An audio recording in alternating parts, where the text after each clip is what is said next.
de la justice? Bon là dana yomb mais ça va prendre du temps parce que xam nga justice moom conception la am na ñu ne justice wóolu nañ ko ñii ne wóoluñ ko xam nga mi ngi dépendre ku nekk sa problème bi nga am wala yëg-yëg bi nga am ci justice. yëg-yëg la man mun naa jàpp ne man sama gis-gis mooy on a un meilleur système judiciaire en Afrique ku xam état bu gën justice Sénégal bu gën Afrique na ma ko wax bien que cette justice là n'est pas exemple de reprochant ni de critique mais il a réglé beaucoup cette justice a réglé beaucoup de problèmes dans ce pays. Tout récemment gis nañ ko élection yi. avec les élections présidentielles waaw. Combien de fois le conseil constitutionnel par cette décision ne Macky Sall fii ngay jaar président Macky Sall fii ngay jaar te dafa jaar par des décisions de justice dem ba conseil constitutionnel jël jàpp date élection alors que ñëpp xam ne dans le code électoral c'est le président de la République qui doit prendre la commande pour jàpp date élection président moo ko jël par décret conseil constitutionnel dem jël date bi pour pousser le président mu jël date alors que bu ñu ko defee le président a pris une date pour organiser les élections mais encore maintenant quelles sont les solutions parmi les solutions yi leen rek la c'est-à-dire il faut ñu waxtaan c'est-à-dire pour justice dañ ko tënk dañ ko xoj il faut ñu dindi assifier bu ñu ko assifier justice moo ko xoj justice moo ko xoj yor lekkam di ko xontu pat tuuti deuxièmement yor carrière am comme neex mu jox la bonbon comme neex mu jox la kaani justice bi daal moo distribuer ak exécutif mooy distribuer lu ko neex ci magistrat yi léegi nag yow yaay xool soo indépendance parce que indépendance dafa am ñaar bi dafa am indépendance individuelle ak indépendance par rapport à l'institution.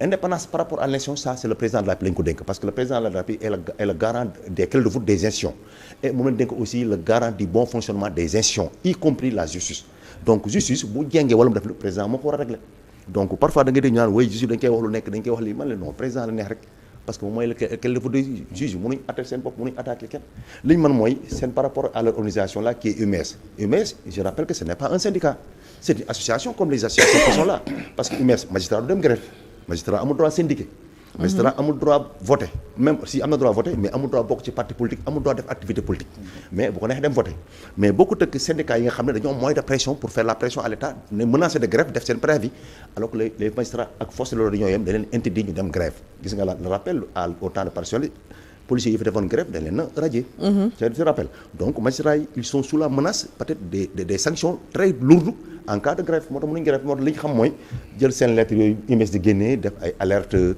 ay mise en demeure ay rappel à l'ordre ça loolu la bu nekkee parce que c'est une corporation là bu ñu sentir ne benn magistrat il est menacé à son honneur à sa probité ou à son intégrité dañuy génne seen kii attaque gis nga le cas bi ñu seq maître Boussa boo ko waaw boo mu nekk suñu deuxième point waxtaan sax dafa mel ni def nga transition voilà, déjà le léegi cas nag maintenant pour ñu solution yi lenn rek la pour avancer très rapidement sur le système de la justice donc il faut associer les magistrats dans la carrière des magistrats et puis deuxièmement am na yenn poste de juridiction yoo xam ne yenn postes yi nañ ko def appel à candidature comme le président de la Cour suprême premier président près de la premier procureur général près de la Cour suprême ay cour d'appel yi nañ ko def appel à candidature moom un mandat de 3 ans renouvelable wala 4 ans boo xam ne yaa fa toog comme États-Unis poste dañ koy voté soo xam ne yaa fa toog kenn mën a teg pression là durant la justice et puis deuxièmement qu'on assiste la justice sur le plan financier yenn yi mën a gaaw parce que lenteur aussi loo gis aussi système xaalis ci la bokk su xaalis amul lenteur yi ñu jooy yëpp ak problème justice yi nga mais parfois da ngay gëm sa décision justice mu génn bu yàgg justice bi atte ko da nga toog 3 mois 4 mois topp ci ginnaaw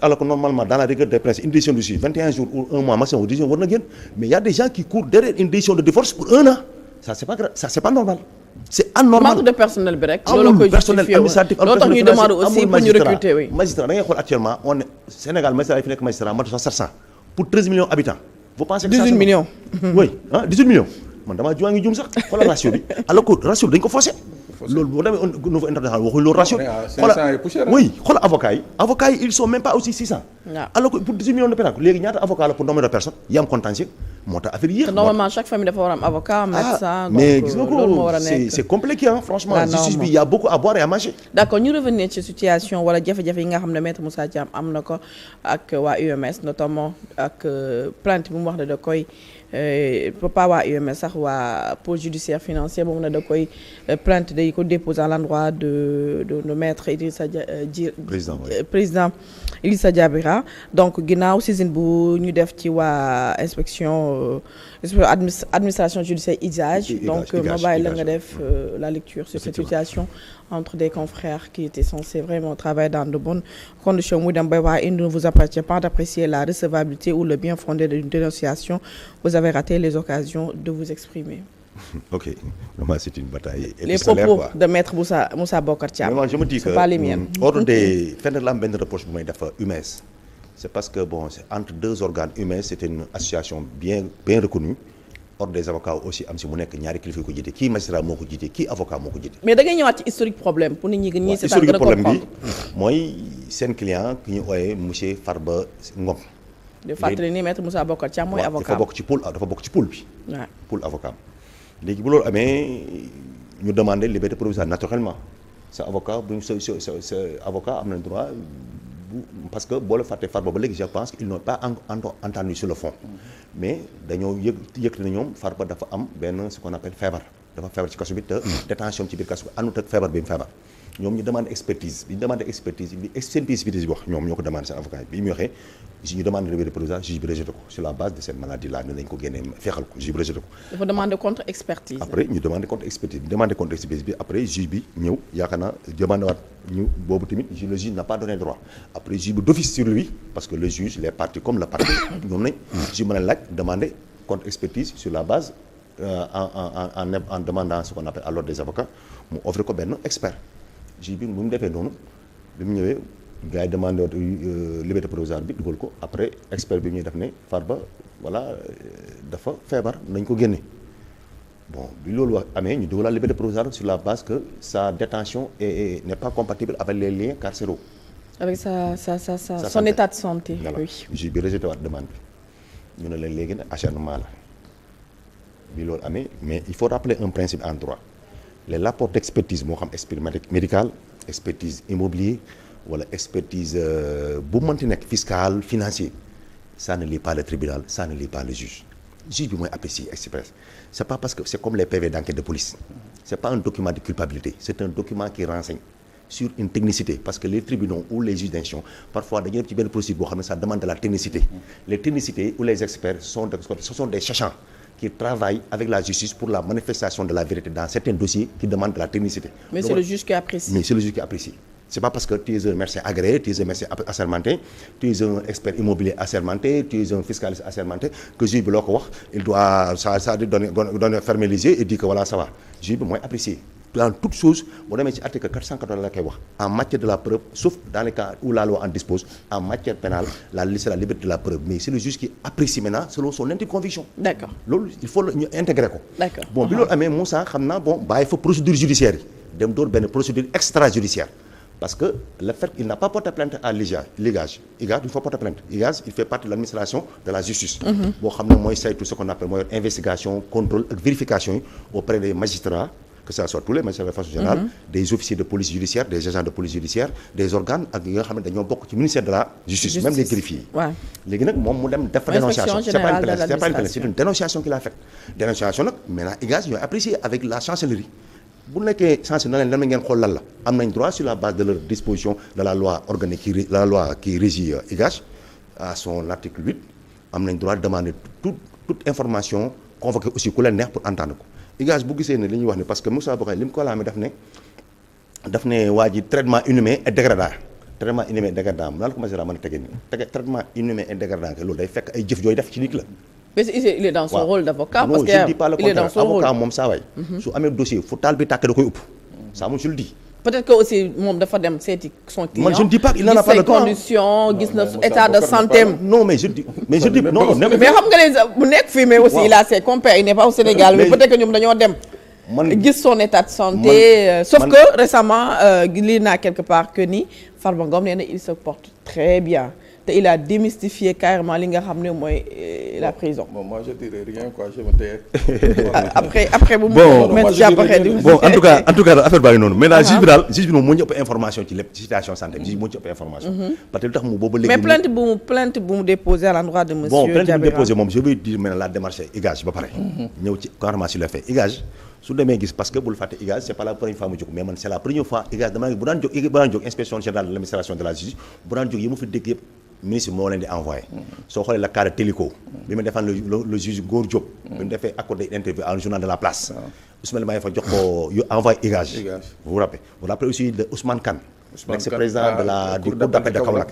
envoyé nañ ko IGAJ bi mu jàppanteeg morom son collègue magistrat là man dama gis IGAJ ñi juge yu dem seeti yëpp.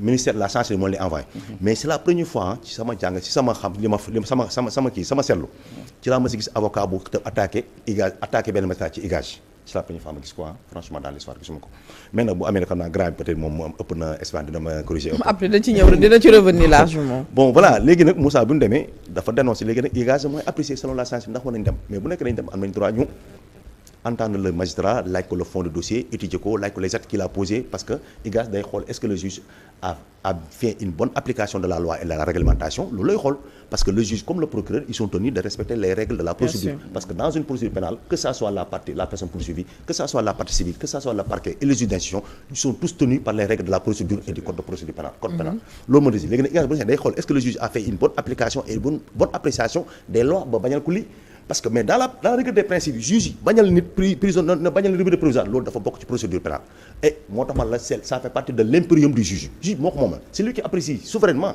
kenn moom la mooy apprécier même procureur mën na demander benn juge mën na procureur ci boobu mën na demander juge benn affaire juge bañ c'est son droit après procureur soo den def appel sur la base de l'article 179 du code de procédure pénale le procureur peut faire appel à toutes les ordonnances rendues par le juge d'instruction maintenant Moussa Bokho lu mu def maintenant on va voir est-ce que IGAJ dina dem ci jara pour ouvrir parce que ministre dana jox aval IGAJ na ko dem na ngeen saytu la fa xew def ce qu'on appelle votre rôle de contrôle de vérification et d'investigation maintenant après bu IGAJ yi pare dafay def un rapport exhaustif déposé maintenant au ministre maintenant c'est au ministre procédure bi laa lay wax ne ministre nag après mooy apprécier seen ndax lii c'est les infractions parce que nekkul infraction pénale bu nekkee dañoo gis ne juge bi dafa def loo xam ne waru ko def c'est pas une infraction c'est une faute disciplinaire lay nekk boobaa dafay dem conseil supérieur de la magistrature la ñuy xaar ñu dugal ko parce que conseil bi suñu statué sur la carrière et la di préparé mën nañu statué sur la discipline des magistrats bu ñu statué sur la discipline des magistrats président du fa nekk day bouger bokk ci séance bi boobaa ce sont ses pairs ñoo koy gérer d'accord léegi maintenant on verra ce que ça va donner l'éclaircissement leer na nañu Pape Sané non mais li mu wax noonu la d'habitude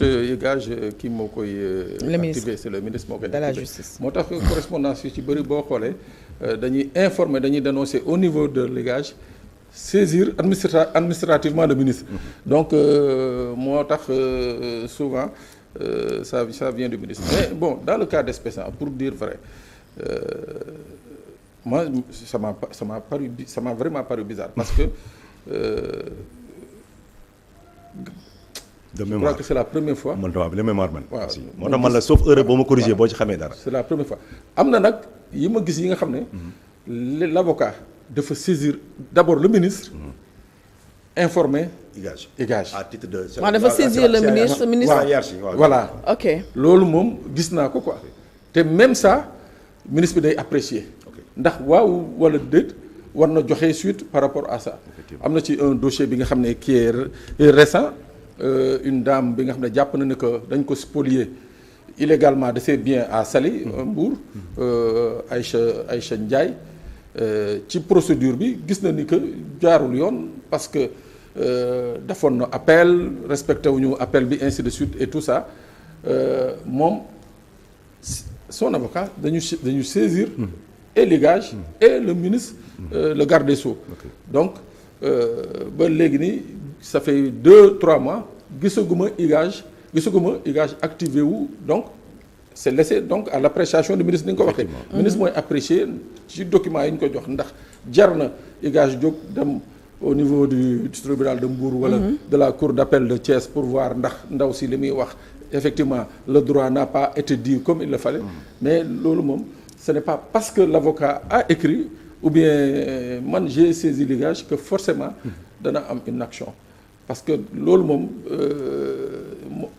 moo tax je le confirme c'est la première fois ma dégg que un avocat a saisi directement l'IGAJ lii ma xam daal mooy li ma wax léegi les cas de figure mooy saisir le ministre de la justice et informer l'IGAJ. sauf que maître Moussa Bokho Thiam moom dafa dénoncer que ne communiqué bi nga xam ne dañ ko fësal dañoo waroon ko ñoom jaarle ko ci la bâtonnier ba pare balaa ñu koy fësal loolu moom looloo ko metti. oui mais xam nga. c'est la forme qu'il dénonce quoi. c'est la forme qu'il dénonce. oui mais xam nga tamit l'UMS c'est pas un syndicat. c'est une association corporatiste. c'est une association corporatiste. waaw on peut pas les empêcher ñu utiliser voie bu leen neex pour diffuser wala informer. effectivement kenn mënu leen ko empêcher. waaw maintenant ça aurait été par exemple le pôle financier. ñoo defoon ce genre de communiqué y aurait eu un problème. parce que protocolairement effectivement waroon nañu saisir. l'ordre des avocats soumettre leen ko voilà. man sax ci loolu laa d'accord man pour man UMS dañoo envoyé bâtonnier wala dajee bâtonnier waxtaan moom ci affaire bi avant ñu koy def un bataille épistolaire sur la voie sur la place publique. parce que lii tojal ma toj la parce que ay UMS bu tontoon Moussa Diagne day tontuwaat. parce que les avocats dañoo am liberté de ton. parce que wax na ko da nga waroon a saisir sama patron wax ak moom loolu la ko wax. mais bon man de l'autre cas je dénonce la fois parce que ay kilifa daal duy xeex ci mbett. il faut booy xeex da ngeen xeex de façon loyale. parce que vous avez des canaux internet pour régler vos problèmes. parce que fi ñaata avocat ñoo fa am ay problèmes ak seen i clients. le bâtonnier a réglé ça. plainte bi demul sax wala ay plainte bi avocat bi porte plainte au niveau du bâtonnier wala balaa dem parce que loi bi sax daf ne bala ngaa porter plainte au niveau du parquet du procureur général da nga jaar ci avocat nga informer ko c'est pas obligatoire daf ne à titre d'information nga informer ko ndax xam nañu trouver un règlement à l'amiable loolu la wax mais je pense que UMS waroon nañu dem foofu waxtaan fa trouver des pour Moussa retirer si mais je ne pense pas que c'est une façon peut-être de montrer à Moussa que ils ont peur pour leurs collègues ou pas parce que waa UMS boo xoolee ils targuent vraiment des qualités de probité et de comment dire de ñu ne day dafay attaquer ce qu'on appelle l'honorabilité d'un juge qui est intègre et qui fait son travail de façon professionnelle qui est le monsieur Diarra qui est le président du collège des juges du pôle financier du juge du pôle financier bon attendons ce que ça va donner si la demande comment dire la dénonciation aura une suite ou pas. alors ak ces goulot d'étranglement yi ngi fi cité yëpp nga xam ne moom la justice ci confronté wu est-ce que ñoom les nouvelles autorités li ñu entamé muy reddition des comptes ak yeneen procédures yi ñu war a tijji est-ce que xalaat nga ni dina aboutir. bon sur le principe bon c'est que tamit dafa am enquête yoo xam ne aussi techniquement quand tu as pas les moyens d'y arriver doo ci jàll. deuxièmement gis nga man su ma la tooñoon tey nga yóbbu ma ci yoon boo amul preuve mënoo ma tëjlu. parce que ni ngay waxee nii ku koy déglu xam na vraiment xamul lu bari ci biir bi juste naan mais attends est-ce que kon ñii lu ñu entamé ak li ñu wax lépp ci reddition de que finalement est-ce que jar na ko. est-ce que mos nga dégg benn interview bu procureur Alioune Ndoye defoon 7TV nee na am na dossier yoon bi ñu ko gisee gars yi am nañu ay députés yu ñu waroon def seen levée ak mise en accusation pour haute cour de justice nee na bu ñu gisee yéen dossiers yi moom dafa rus parfois mën nañ la tooñ bu leer mais ton dossier n'est pas bien. alors que le dossier n'est pas bien ficelé. waaw maanaam dafay manque ay pièces yoo xam ne c'est des pièces maîtresses. xanaa loolu moo dal ci le dossier Mansour Faye parce que dossier bi ni ñu ko waxee ak fu mu aboutir. parce que non lieu pour ñu accuser ak moom ñëpp. le droit ce n'est pas des mathématiques. c'est pas parce que da nga tooñ leen la jiiñ rek c'est parce que donc tu dois être coupable. il y a une différence entre présumé coupable et coupable. comprends le tribunal il juge sur pièce. parce que le juge n'est pas saisi par un dossier un dossier politique ou comme on le dit dans dossier politique amul on ne saisit jamais un juge par un dossier politique un juge on le saisit sur des faits moom mooy caractériser ndax lii li ñu ma dénk ni ma ko laaj est-ce que infraction bi procureur laaj juge d'instruction bi ne est-ce que infraction procureur dama toppee ma saytu ko est-ce que c'est des infractions à la loi pénale ou pas juge mooy saytu léegi nag bu ne corruption procureur bu ne détournement de deniers publics bu indi pièce détournement de deniers bi am na juge bi ne ok lii am na corruption mu ne corruption am na ak nangam concussion mu ne lii am na mais am na yoo xam ne bu amul juge bi du ko génnee parce que le juge il doit aussi ñëpp jàng nañ lu waaye wàll Sénégal li ñuy wax droit bi ñëpp dégg nañ lu waaye gàtt alliwoo ci droit ne le juge est instruit à charge et à décharge soo defee lu tax mu charge da lay chargé soo deful tax mu charge da lay déchargé parce que aussi il faut ñu jàpp benn affaire man de vraiment je préfère qu'on garde un criminel dans la prison que de garder un innocent dans la prison parce que moi je suis un légaliste nit ku def nañ la tëj sa prison mooy sa place mais ku deful dara sa prison de sa place c'est-à-dire moi je suis d'accord je suis à cheval sur ce principe-là parce que le droit doit être rendu sans aucune faiblesse coupable mais sans aucune aussi cruauté aussi inutile il faut rendre le droit tel que le droit l'a dit su nekkee reddition des comptes il y a des dossiers qui sont bien ficelés et qui ont été donnés à un procureur qui saisit le juge compétent en la matière moo xam su dee ministre la au moins dafay ñu saisir haute cour de justice su nekkee notre autorité la boo xam ne tribunal de droit commun nga war dem mais il faut nekkee sur tous les éléments de culpabilité pour asseoir ta culpabilité sont établis mais il faut que le juge entre en voie de condamnation pour que ça va sévir pour les autres de ne pas faire ça parce que les Sénégalais ont assez souffert du détournement de deniers publics lu ñu war a bokk kenn na ko tongaam dem tabax ko kër wala mu takkee ko jabar mais loolu il faut arrêter le saignement l'hémorragie financière boobu dañ ci judd ñun ci lay màgg ba léegi toll ñu toll ba léegi ñu ne loolu mënut a jeex ci réew mi. D'accord. Man dama jàpp ne sax du affaire justice il faut modifier l'existant am na y a ce qu'on appelle des dispositions qui organisent la comptabilité publique ak les pouvoirs du ministre ou les pouvoirs d'un DG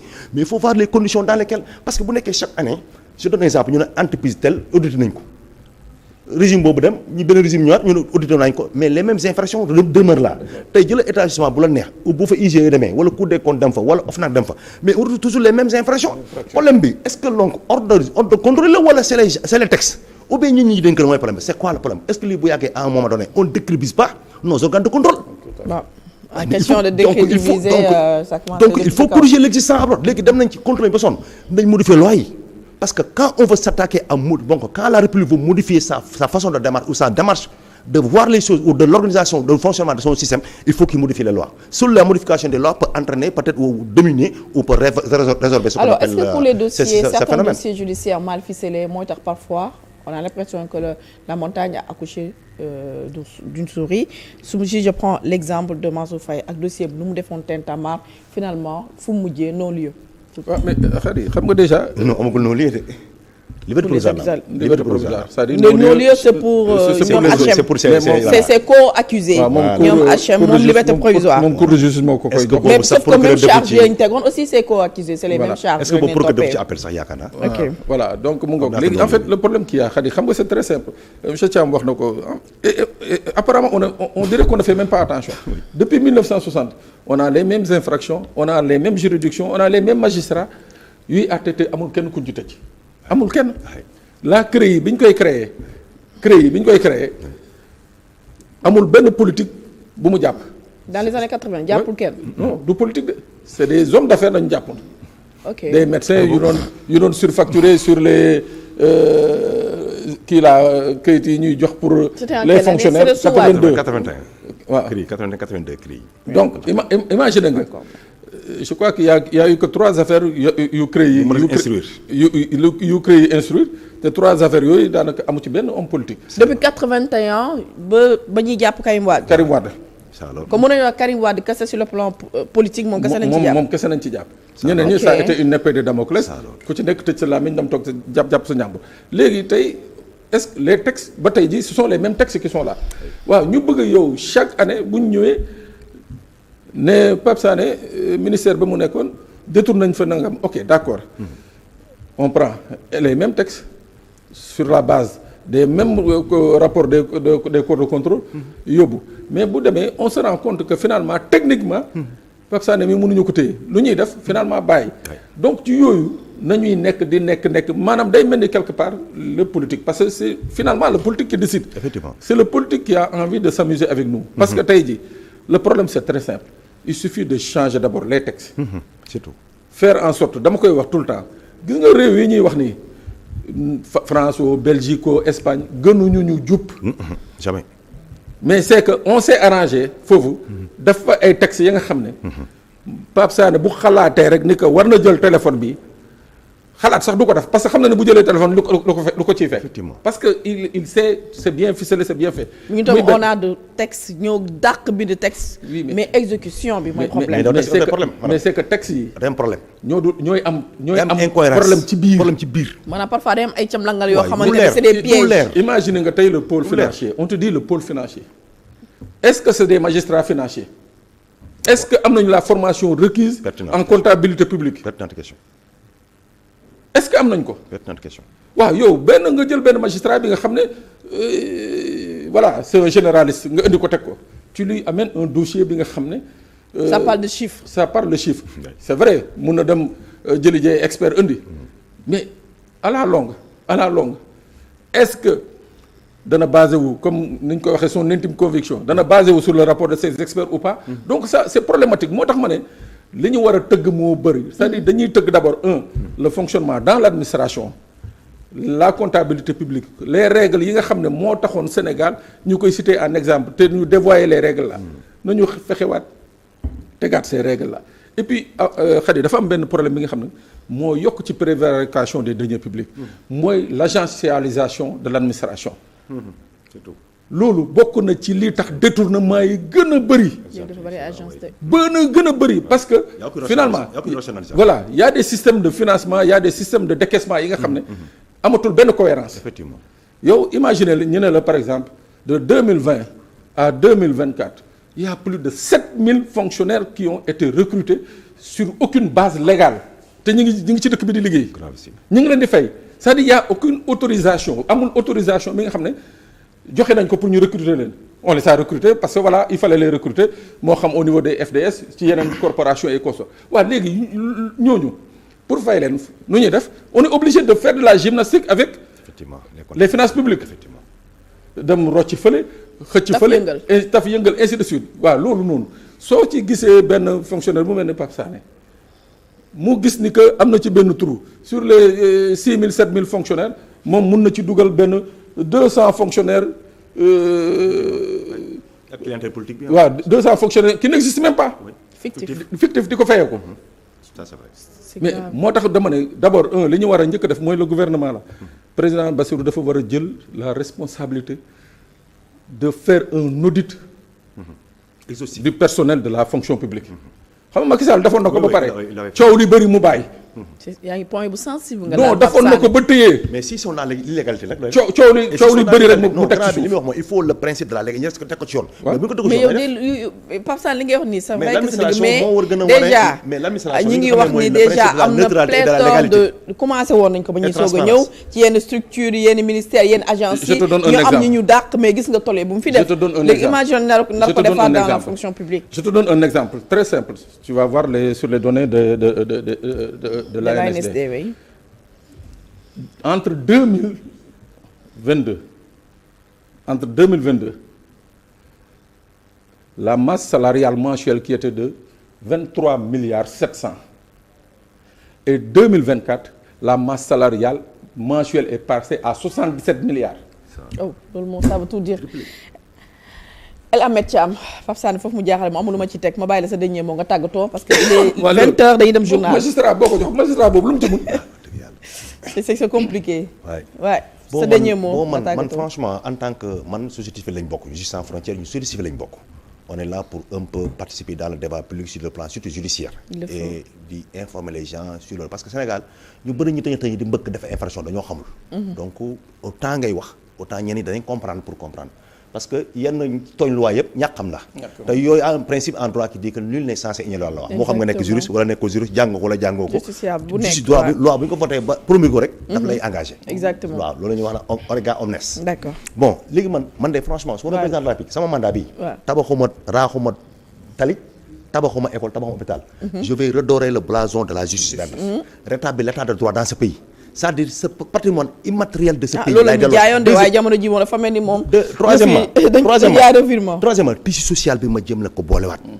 lu ma yàlla may nag su ma mënee rakki sa yeggali yi fi xam ne Macky Sall bàyyiwoon nag fi mais sama principe mooy da ngay attaquer le front social. ak le front de la justice ak le front ce qu'on appelle de l'économie. D'accord ñetti front yi ngay attaquer. merci El Ahmed Thiam soo mënee yeggali ay bâtiment yeggali soo mënta yeggali mais daal fexeel ba justice bi ñoŋal ko investisseurs yi ñeme ñëw Sénégal parce que investisseur bi ñëw sa réew day laajte ndax justice bi baax na. d'accord parce que bu ko fa am problème pare ñu koy teg ay yooyu. bien sûr voilà bien merci sûr beaucoup. merci vraiment waxtaan bi am na solo xam-xam génn na fi di leen remercier bu baax a baax El Ahmed Thiam. Je rappelle que vous êtes juriste, consultant, président de Justice sans frontières. Ça a été un plaisir de vous accueillir sur ce plateau. Merci à Pape Sané Niang, tu as l'équipe technique qui